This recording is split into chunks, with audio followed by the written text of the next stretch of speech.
This is an old Hitachi 8.5 compound miter box. I'm going to be changing out a few parts here. It's definitely worth fixing up these old saws. They're built really well. This thing's about 20 years old.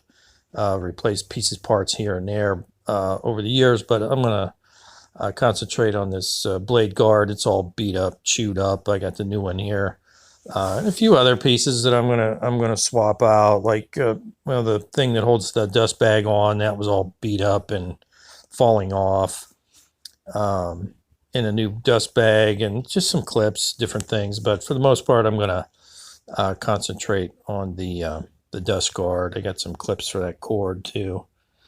Start by taking the outside cover off, well, and that screw that goes through that thing there. And then that whole cover will come off.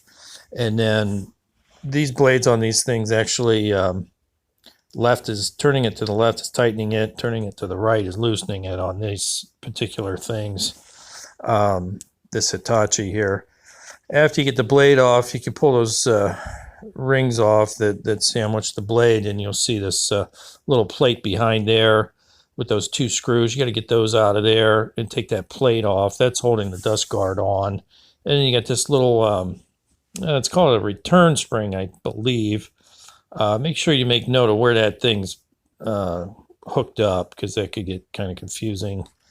Because these blade guards actually in a couple of pieces. There's two pieces to the blade guard plus that spring. So just kind of make a mental note where that thing was, so you can get it back in there.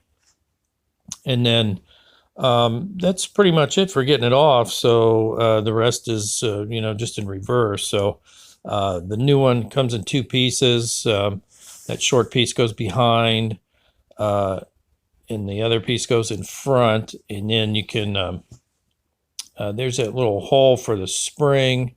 Make sure you get your return spring on there. I actually should have got another spring. I think I'm going to end up replacing that here pretty soon, because I didn't realize it was all wore out, that one there. But get your spring hooked up and get this plate back on that holds the blade guard on. Get those screws cranked down, and then you can work on getting your blade back on and all that stuff in reverse, actually. So I think the biggest thing for me was that spring. I couldn't figure out where it went the first time. When I pulled it off, it went flying. But this thing here, that's a stop for the blade, if you don't know that already. So you can, stop, keeps the blade from turning, so you can get it off. This little arm here, you got to kind of give it a little help to get it back into the guard there. And then after you get the cover on, you have to actually lift up on that a little bit, so the back arm will get where it's supposed to be. Otherwise, the guard won't work properly. So you kind of hold that up as you push that on there, and then screw it back on, and that's pretty much it. So yeah, these old saws are definitely worth fixing. So good luck. Yeah, hope that helps.